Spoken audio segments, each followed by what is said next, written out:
Hey everyone, welcome to another session of B2B Marketing Shizzle. Every fortnight we come together to discuss a B2B marketing topic. We have an expert from the community who deep dives into that particular topic, and then we get to grill them with questions at the end. Session's nice and short and snappy, so it's 30 minutes and 30 minutes only, and I'll try and keep us to time here. And then the session is recorded, and I will share it with the wider group. As I say, we're kind of above 100 people now, so it's a good amount of people attending. As I always say, anyone who you think would be worthwhile joining and being part of this community, just let me know, and I'll add them to the ongoing invites. I am your host, Ed Davidson, so I'm a fractional head of marketing. And today we've got Samar, who is a consumer insights expert. I've worked with her on a number of topics, and great to get her insights. And the topic of today is AI-powered relationship-driven sales. So, Samar, over to you if you want to share your screen and crack on. All right, great. Hi, everyone. Nice to meet you. I am going to share. I think you should be able to see my screen now, right? Oh, We can see your screen, but it's your desktop. You're not seeing my right screen. You're seeing my desktop. Let's go again.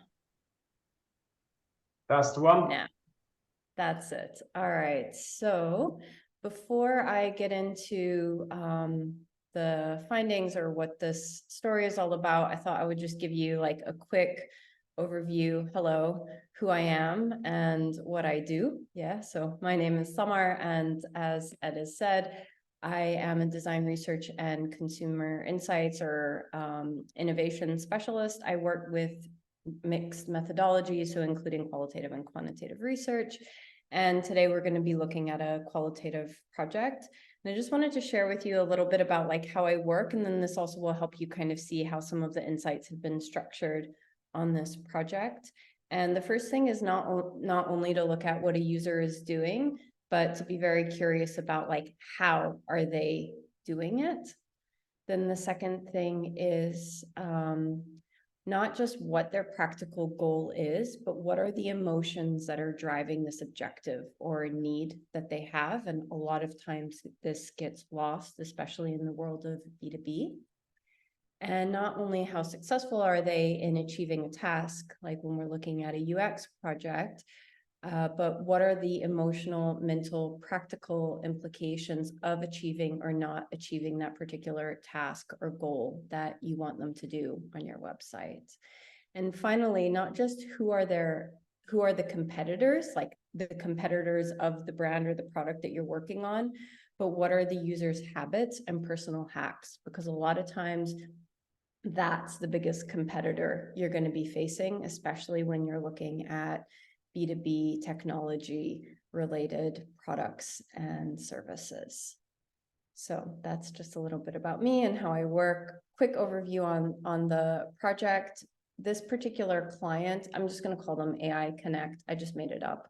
It's not really their name, but they have this belief, everything else is true other than their name, that the relationship sales are successful with the power of complete automation, that can actually happen, that they have a product that translates how to foster new relationships, rekindle cool customers, so customers that they're not in touch with that much, and their clients are sales companies or a sales team within a company with high ticket items. So this is just like the background of the case study I'm going to be sharing. And this goes into it in a little bit more detail. But the most important thing to share here with you all is what was the objective of the research.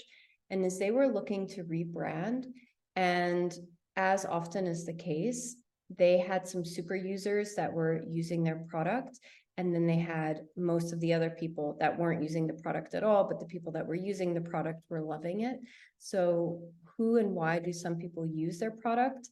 And what are the differences between those that use it and those that don't? And this was an important, very important piece of the research. And this often is the case. We go to learn why someone is not doing something instead of learning why someone is doing something and why they're being successful with it. So that we looked at both sides of the coin with this particular research project. And very much what were the emotional drivers behind those that were using the product and those that weren't. And emotional drivers did extend past the product walls and into what they thought about their careers and sales in general.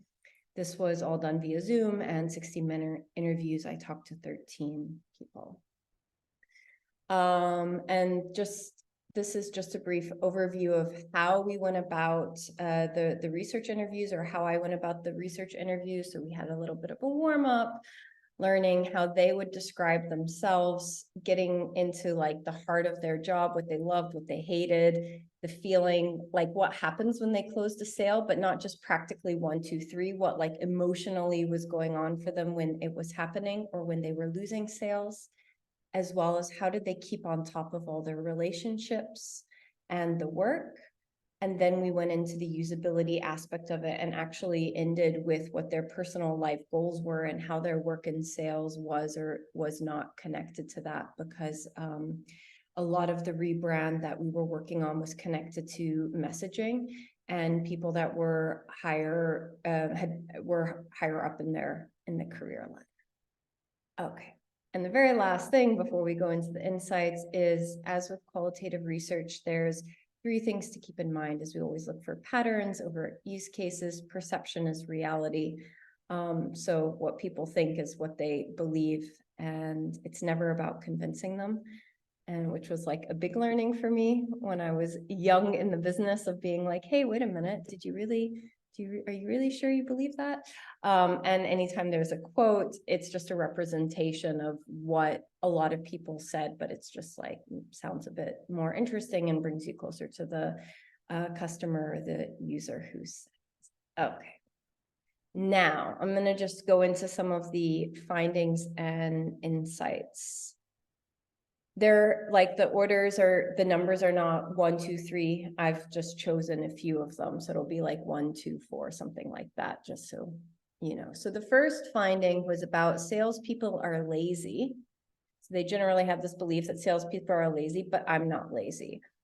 So here we go into like a big heart perspective of their work. And there is this belief that lazy is a sales thing. And so I have never done interviews before or since in my life where people use this term about their industry, about being perceived as lazy or perceiving others are lazy. So they were saying, that's not me being lazy. So they would share something with me about the way that they did something, and then they would back that up by sharing with me that they're not lazy. And this was a really important insight, because this particular client was using automation as a way to make things easier. But if a salesperson is concerned about being perceived as lazy, why would they want something that makes their job easier, that then amplifies the perception that they're lazy? So this was one of the first insights that we had, was to play to their positive attributes. And I went into that a little bit more. I'm just sharing a few of the key slides with you here. And if tone of voice allowed, to bring humor and tongue-in-cheek into the lazy sales claim, because it's like an industry-wide known thing that people think that salespeople are lazy. Salespeople think that other salespeople are lazy, but definitely not them. Second one is pressure comes in many forms and it's self-inflicted. And there's a very special type of pressure that happens in sales, especially with the target group that I was speaking to that had large ticket items that they were selling. So they had potentially large rewards that just organically created pressure. Because it wasn't like, oh, might make 100 on the sale, I might make $500,000 on this sale, or so that pressure in terms of what they might be able to achieve with one sale was very much present for them. And that was both, there was external pressures as well as internal pressures. And I heard things like, don't let things go wrong. You'll let others down. And who they were concerned about letting others down was that if they missed a sale, not only would they be letting themselves down, but they might even be letting their family down. So there was a lot of pressure, not just connected to, am I going to make a sale? Am I going to feel good?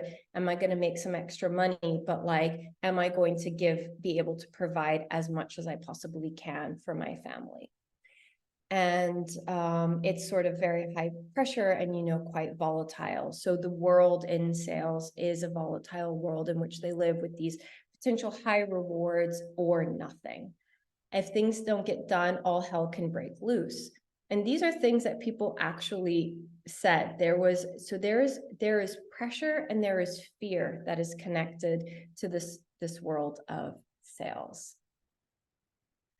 Whatever the messaging, then that was the feedback to the client, to cut them some slack. So they don't need to keep hearing more about the things that they're doing wrong. So they don't need to be told that they're going to get easy automation, because that then just proves that salespeople are lazy. They don't need to be told that the way that they're doing things today is wrong and they're going to miss a sale, because they're already feeling enough pressure as it is. So those are the two things that needed changing in the messaging. Here's another insight. Sales is an art, but it's also a science, but really it's an art. And there's essentially three things that go along into this art and science of sales: consistency, curiosity, and knowing. The first is consistency. So this is where the consistency of a tool could be useful, because you need to be disciplined. And discipline is critical. Discipline is critical because when you miss something, you might miss a big sale. If you miss a big sale, you're going to let someone down, and people might think you're lazy because you didn't follow up. You see how this goes for people.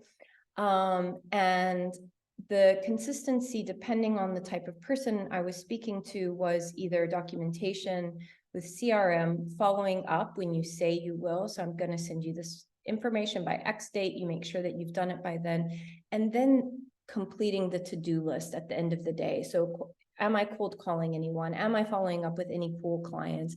Have I said that I'm going to send something to someone? And the second one is curiosity. And this is more the art part of sales for them. So when you're really good at it, like what makes someone really good at their job? It's like they become a detective putting these puzzle pieces together, because I'm really listening to what you need, and I'm trying to see and fit what the thing is that I have to offer. How does that fit into what your needs are as a potential sale? And so I'm not a salesperson when I'm really good at my job. I'm a detective. And the way to being a detective has changed over time. I talked about that a little bit later, but I didn't include that information on it. How technology has changed the world of being a detective. And this is what I've heard. So it goes hand in hand with the method of all the stuff. Like you're trying to solve a puzzle. And then it feels really good when you've solved that puzzle, because it shows that you've done well at your job when someone buys that high ticket item that you're selling. And salespeople are problem solvers. Is when they're being positive about themselves, that's how they like to think about themselves. And then there's this knowing, which is the biggest art part of sales, being an art over a science, because you don't just recently become good at sales. It's something that you learn over time, and you start developing a gut knowing. Like, when should I be following up? When should I be pulling back? When should I be emailing? Or when should I be calling someone on the phone?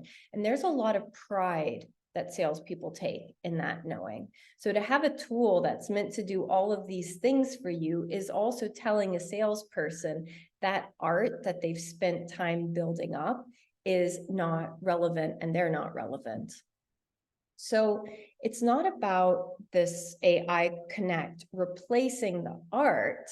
It's simply helping them to sharpen the science. So that was the biggest takeaway from that particular insight. And the other one I've got here is CRM, I called it the chameleon. And the reason is, like, as you can see, there's a lot of different quotes here, but not all CRMs are equal and not all use CRM in an equal way. And I talked about this because their biggest competitor was CRM. So if their biggest competitor is CRM, like, what are they going to talk about if CRM means something different to different people all the time? How can they have a pointed, consistent message if their competition is like a chameleon and it changes from person to person or company to company? So it's very slippery competition. And this was something that they definitely found, which was part of the reason why they wanted to rebrand and part of the reason why they wanted to do the research. Because there are two things that are happening when they're putting themselves against CRM. The first is they start obsessing over the fact that they're a tool and not moving to a narration of success or stories of success in terms of like helping raise the salesperson into their art through the science of their work. They're just obsessing over themselves being a tool. And then, like I just mentioned, that they have to adapt their USPs according to all of these different companies and needs and moments. And therefore, they can't stand for anything if what they're competing against is changing all the time.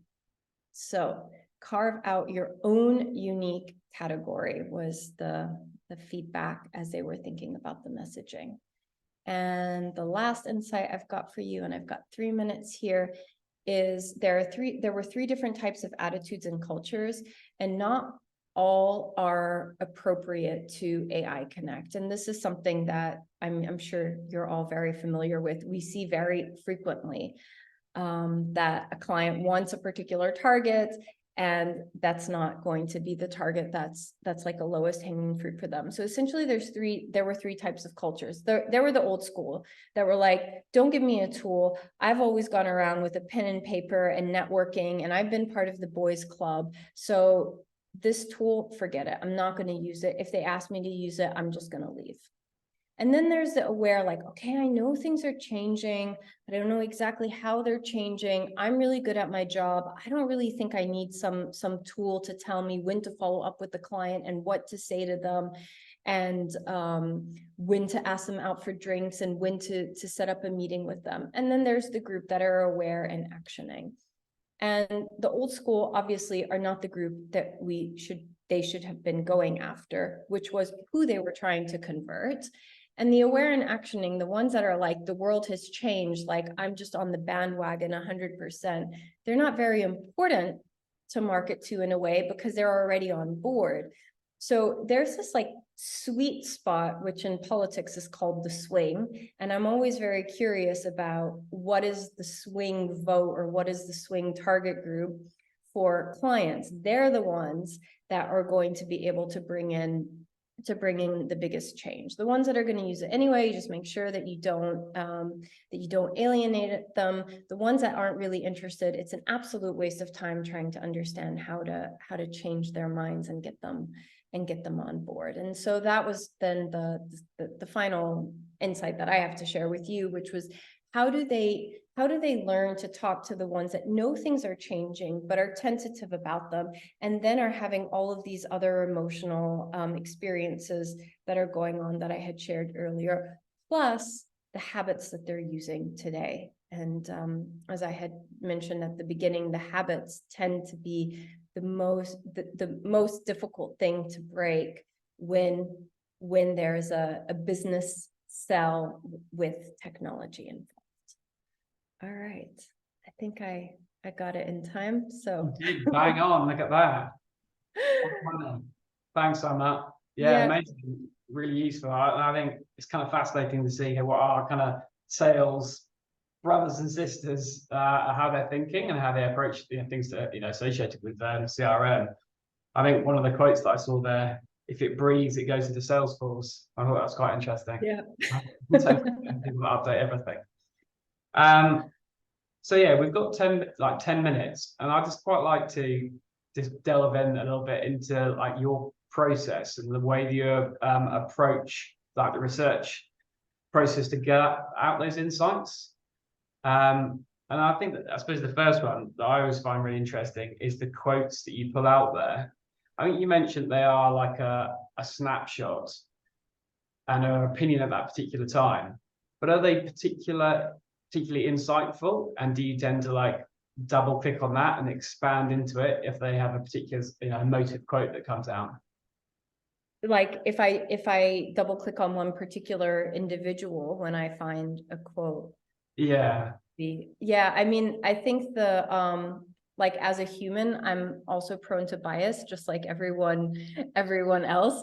So if I find myself like, oh wow, this person said something that like I think is like really fascinating, and this is an insight, then I sit with it and I literally take another day, and then I go back and I don't look at that person again, but I look at least 4 other people and what did they say around it? Is it consistent? If it's not that consistent, then I look at additional interviews to see. But yeah, of course, like sometimes the way that someone says something, you're like, wow, they really got this thing. And then I've got to pull back and see like, okay, is this really a pattern that I'm seeing here, and have other people articulated it as well, or maybe not. But the quotes that I choose are always the ones that are easiest for like you guys, the audience, to digest. Yeah, not everyone's Right. So it helps bring it, yeah, it helps to bring it to life for the client and the audience because it's a emotive quote from that particular group you're studying. Is that right? Okay, got you. And when you said that it's their perception, and sometimes you want to challenge them on that, but you've got used to making sure that to remove yourself from that. When you're carrying out these kind of interviews, is is it a case of not leaking at all, or kind of showing anything in your face when when you're having that conversation? Because challenging them or saying, well, why have you done that? That takes away from it. So I imagine there must be quite a lot of skill in that.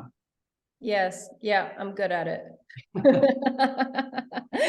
Yeah, I mean, people tend to feel like it's interesting because we talk a lot like about what are the hard skills of being a good researcher, but the soft skills then are even more important because I've got to make sure that people have the time and like feel like I'm hearing them, and also that I'm not judging them. With some topics, it's more important than others, of course. But that is very important. And I use a lot of like therapy or counseling techniques when I do interviews as well. So yeah, sometimes I'll repeat back something, like especially early on in the interview, I make sure that I've heard someone well, and then they feel like, oh, okay, she's really listening and validating what my experience is. And so I look at ways, especially early in the interview, so that people can trust me. And is it particularly important to make them feel comfortable so that it'll open up to you and give their full views rather than a kind of guarded view of what they think that you might want to hear that will then maybe skew the results of the research? Yes. Yeah, that's the aim. And sometimes it's interesting because like when when I was interviewing salespeople, and these were 60-minute interviews, but I had another group where the interviews were 30 minutes and I was like squeezed into their busy day. So how do I work with like a reality like that? Like they don't care that I like if I have animals and what I like to do for like they don't want to talk about hobbies. They just want to have like a quick and very like snappy conversation. And what tends to help them is to understand a little bit about, without giving detail away at the end. I always make space then, especially with this group, to answer any questions about like what the research is going to, without being without giving too much away, but then they feel like useful. I don't know how to say it in a nicer way. Yeah, that makes sense. And do you find that that's more challenging in a B2B context rather than a B2C context?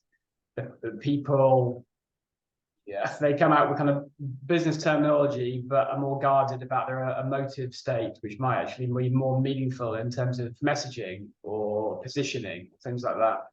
Yeah, exactly. And I haven't had like, they've been successful projects, but the way in is a little bit different. So I'll ask things about what advice they would give to a junior, or when they started at the beginning of their job, what are they most proud of in terms of like what they've achieved in their career, things like that. So I try to also remove them then a little bit from the questions, as if they were helping someone else out, but they're actually giving me their own personal stories.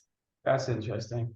Do you find it more difficult the more senior you go with them, answering things in a particularly political way rather than C-suite person is more challenging, or comes to things in more of a political view?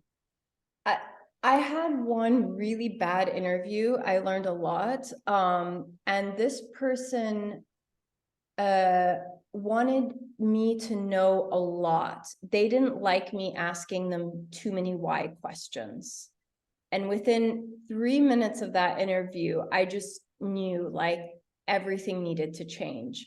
And in doing research, you ask a lot of why questions, but somehow it was just like me asking why seemed to trigger something in them that was like either questioning them, or I was being like a child. And it was fascinating. But yeah, we adapted and we moved through it.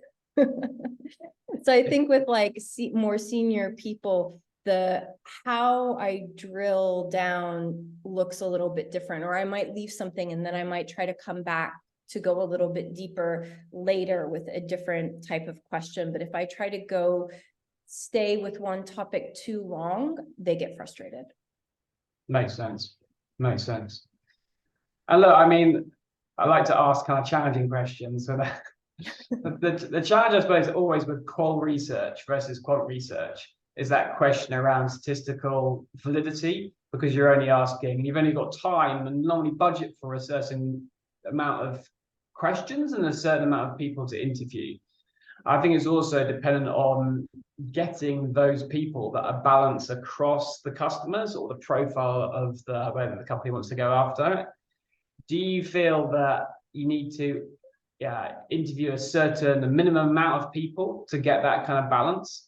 And how important is it for you to get the right people in front of you to get the most amount from the research? Yeah. So for qual, you start seeing some type of pattern at 3, and then it's confirmed at 6. Okay. And then after that, the next big like pattern shift that you will see is at like 100. So it doesn't make sense to interview more than that group of people, but like 3 people is not enough, is definitely not enough. And sometimes in a project, like we've been on one together where it will be like kind of 3 different targets in the same group, and then we'll do 4 in each group, so you start to see what the pattern is in that particular group. And then the fact that it's 12 people or 15 people gives like a nice holistic overview. But interviewing more than 6 people in a target is like an absolute waste of time. Like you might get a good edge case, but it's not worth it.